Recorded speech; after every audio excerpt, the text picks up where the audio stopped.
Hello students, welcome to YouTube study. आज की इस वीडियो में कक्षा 10 के बच्चों का विज्ञान का मॉडल पेपर 2021 का सोल्यूशन लेकर आ चुके हैं। अगर आप बोर्ड एग्जाम 2021 देने वाले हैं तो इस मॉडल पेपर का सोल्यूशन पूरा एंड तक जरूर देखते रहिए। इस मॉडल पेपर को अगर लगा लेते हैं तो 70 में से 60 नंबर फिक्स हो जाएगा, क्योंकि काफी इंपॉर्टेंट क्वेश्चन रखे गए हैं जो रिपीट कर रहा है, बार बार पूछ रहा है। और जो भी स्टूडेंट इस बार बोर्ड एग्जाम देने वाले हैं, इसका पूरा मैं पीडीएफ दूंगा, अच्छे से आप प्रिपेयर करके अच्छा स्कोर कर पाएंगे। और जो भी स्टूडेंट सोच रहे हैं कि हमारा जो एग्जाम पोस्टपोन हुआ है तो अभी क्या करें, तो देखिए आपका एग्जाम पोस्टपोन हुआ 20 मई तक, तो आपको 20 मई तक वेट करना है। कि आपको क्या करना है, 20 मई तक वेट कीजिए बस। और 20 मई के बाद आपका क्लियर मालूम चल जाएगा कि एग्जाम होगा या कैंसिल होगा। तो अभी फिलहाल में आपको तैयारी करते रहना है, ठीक है। बस इतना ध्यान रखिए, बैठना नहीं है, तो जो कुछ भी पढ़े ना सब कुछ भूल जाएंगे। और एग्जाम अगर हो जाता है बाई चांस तो सब कुछ भूल जाएंगे, इसलिए अपना पढ़ाई को कंटिन्यू रखिए, ठीक है। एक राय लेना है आप इस सभी स्टूडेंट से कि क्या आप लोग चाहते हैं कि एग्जाम हो या कैंसिल हो जाए। तो जितने भी स्टूडेंट अगर चाहते हैं कि एग्जाम हो तो वो सभी बच्चे एग्जाम देने के लिए यस लिखेंगे। और जो भी चाहते हैं कि नहीं हमें पोस्ट मतलब कि पास कर दिया जाए, मतलब कि बोर्ड एग्जाम को कैंसिल कर दिया जाए, वो नो लिखें। तो आपको कमेंट बॉक्स में जाना है और वही लिखना है। तो आज की इस मॉडल पेपर को पूरा तैयार कर लीजिए। बाई चांस अगर आपका पेपर हो जाता है तो क्या करेंगे, तो आपको तैयार रहेगा तो अच्छा स्कोर करेंगे, तैयार नहीं रहेगा तो आपका पोजीशन बता ही देगा।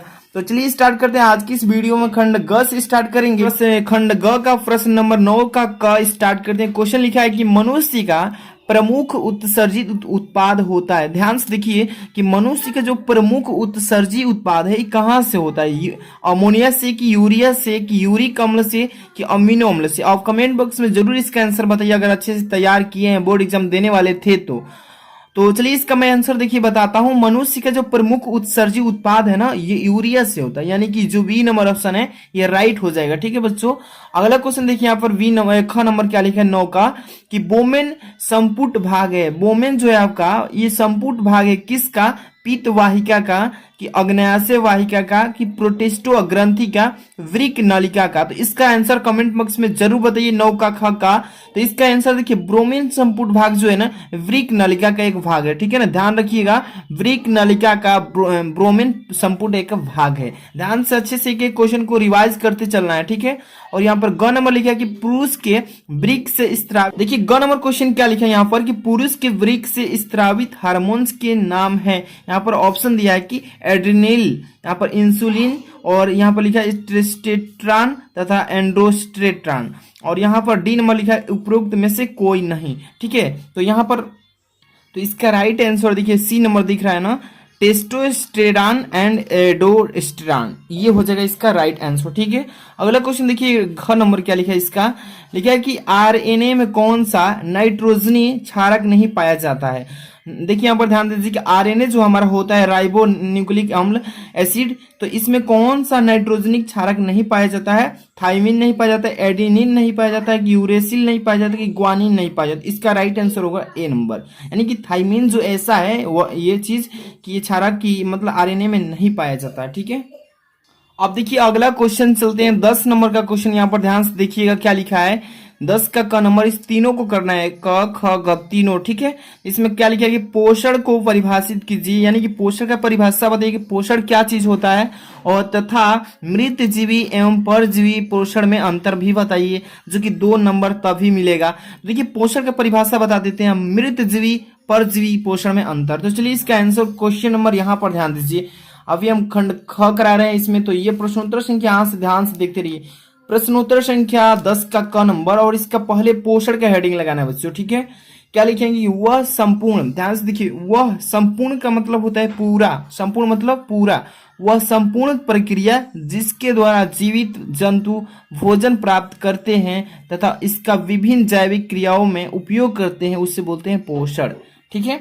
ध्यान से एक बार फिर समझिए कि वह संपूर्ण प्रक्रिया, वह पूरी प्रक्रिया जिसके द्वारा जीवित जंतु, जो जीवित जंतु है, जीवधारी हैं, जो जी रहे हैं, वो भोजन प्राप्त करते हैं।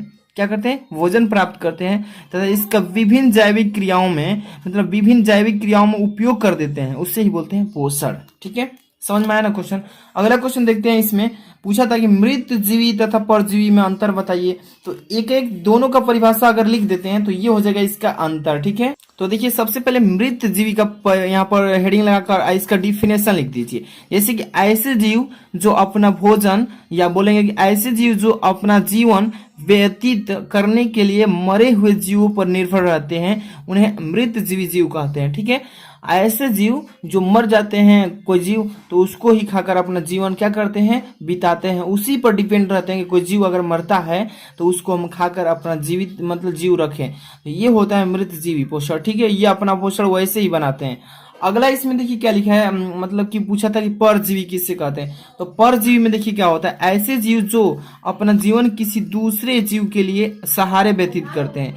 ऐसे जीव जो अपना जीवन किसी दूसरे जीव के सहारे व्यतीत करते हैं, मतलब किसी दूसरे के जीव पर निर्भर रहकर अपना जीवन व्यतीत करते हैं, बिताते हैं, उन्हें परजीवी कहते हैं। दूसरे जीव पर आश्रित रहते हैं कि उसी से हमें भोजन प्राप्त होगा, ठीक है। तो ये परजीवी, ये अंतर हो गया इसका। अगला क्वेश्चन इसमें ध्यान से देखिए क्या लिखा था इसमें।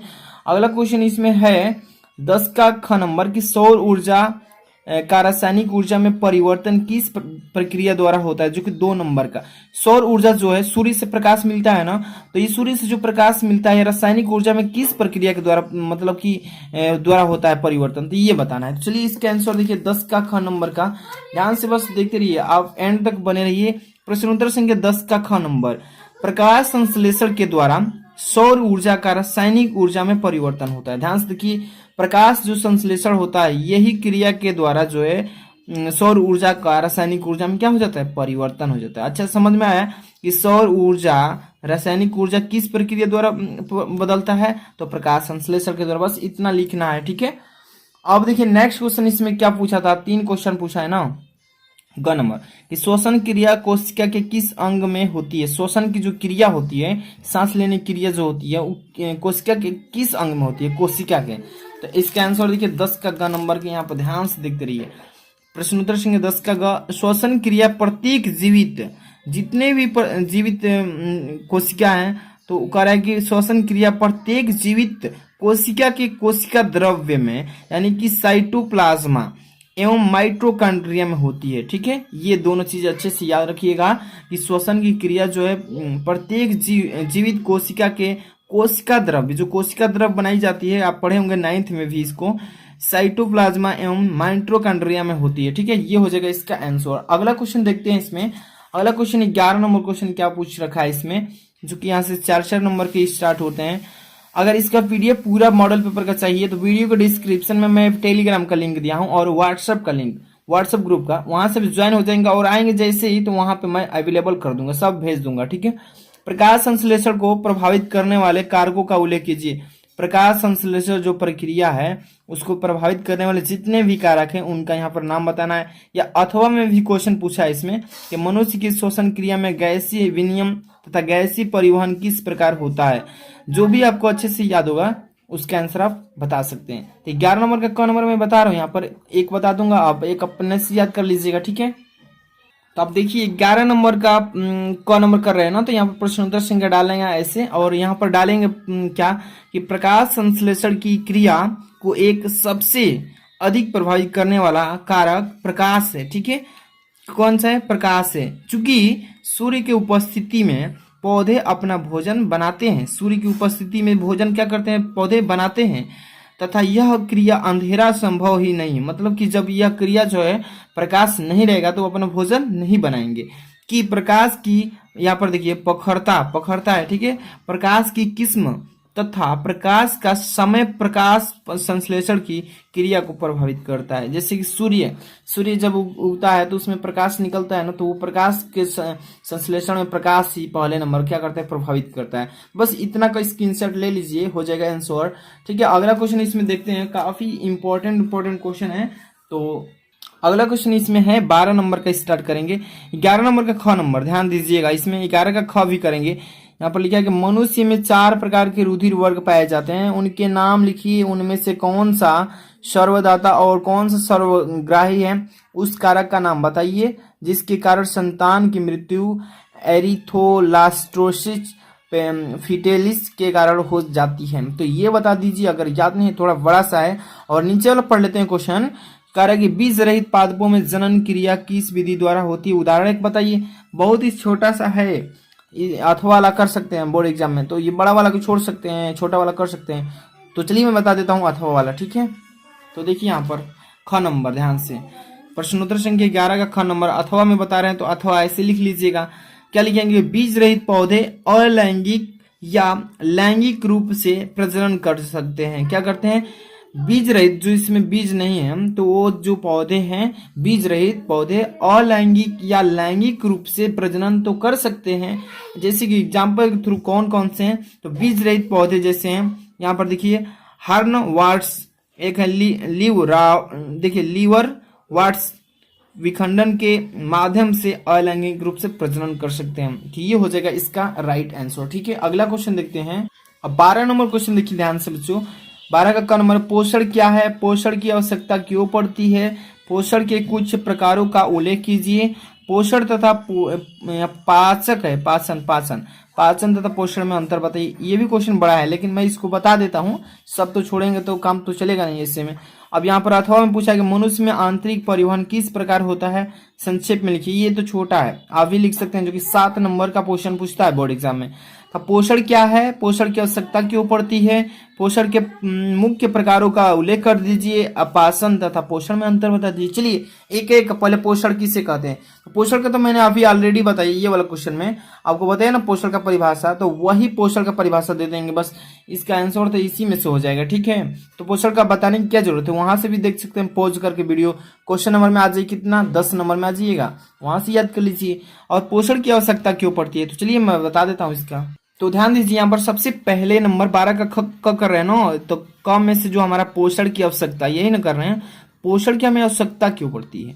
तो पोषण स्वच्छ एवं कल्याण का केंद्रीय बिंदु है। ध्यान दीजिएगा, पोषण जो एक ऐसा चीज है जो हमें स्वच्छ भी रखता है और कल्याण का केंद्र बिंदु माना जाता है। अब यह कार्य करने में हमें शक्ति व ऊर्जा भी प्रदान करता है। ध्यान दीजिएगा, पोषण अगर नहीं रहेगा तो हमारे पास शक्ति नहीं आएगी तो हमें ऊर्जा प्राप्त नहीं होगा, तो हम कोई भी कार्य नहीं कर पाएंगे। तो देखिए, हमें शक्ति व ऊर्जा प्राप्त करता है तथा शरीर तंदुरुस्त एवं बेहतर महसूस करने में भी सहायता करता है। तंदुरुस्त का मतलब मोटा वोटा आदमी को देखिए, एकदम फिटनेस आदमी, तो ये पोषण की आवश्यकता से ही पूरा हुआ है, ठीक है। तो अब आगे वाला क्वेश्चन देखते हैं। पोषण के मुख्य प्रकार भी पूछा था ना बच्चों, तो ध्यान दीजिएगा, यहाँ पर पोषण के मुख्य प्रकार का उल्लेख कीजिए। तो चलिए पहले मुख्य प्रकार बताते हैं। तो ध्यान दीजिए, यहाँ पर क्वेश्चन, पोषण के मुख्य प्रकार इस तरीके से है। देखिए, कार्बोज, प्रोटीन, वसा, विटामिन, खनिज, लवण व पानी प्रमुख पोषण तत्व हैं सभी, ठीक है, इतना याद कर लेना है। अब इसके बाद जो पूछा था इसमें कि पोषण तथा पाचक में अंतर, तो देखिए पोषण जो है मैंने बताया ना, पोषण का परिभाषा आपको बस लिख देना है। पोषण अभी बताया ना मैं, यहाँ पर क्वेश्चन नंबर, यहाँ पर देखिए 10 नंबर, यही है, इसका परिभाषा लिख देंगे और यहाँ पर पाचक का परिभाषा लिख देंगे, दोनों में अंतर हो जाएगा, ठीक है। बस परिभाषा दोनों का लिख देंगे अलग अलग होकर, वही उसका अंतर हो जाएगा। तो पोषण का परिभाषा वहीं से लिख लीजिएगा। और ये पाचक का परिभाषा, कि पाचक वह क्रिया है बच्चों जिसमें भोजन को यांत्रिकी और रासायनिक रूप से छोटे छोटे घटकों में विभाजित कर देता है, यानी विभाजित कर दिया जाता है, ताकि उन्हें रक्त धारा में अवशोषित किया जा सके, इसे ही बोलते हैं पाचक, ठीक है। तो ये क्वेश्चन था आपका पूरा 12 नंबर का क नंबर, पूरा खत्म कर दिए क्वेश्चन। अब मनुष्य में आंतरिक परिवहन किस प्रकार होता है, संक्षेप में वर्णन कीजिए। तो अगर इसे आप नहीं कहीं खोजते, नहीं मिलता है, तो व्हाट्सएप ग्रुप का लिंक है, वहां पर जाकर इसके स्क्रीनशॉट मार कर भेज सकते हैं, इसका आंसर मैं भेज दूंगा, ठीक है। तो एक एक क्वेश्चन करना है बोर्ड एग्जाम में, इसलिए मैं एक एक क्वेश्चन आपको समझा दिया हूं। अगर कहीं भी डाउट है तो आप जरूर पूछिए कमेंट बॉक्स में जाकर। इस वीडियो को लाइक नहीं किया तो कर दीजिए, शेयर कर देना इस वीडियो को अपने दोस्तों में प्लीज, और चैनल पर नए हैं तो सब्सक्राइब करके बेल आइकन हिट कर लेना, ताकि आपको डेली इंपॉर्टेंट वीडियोस ऐसे ही मिलता रहे।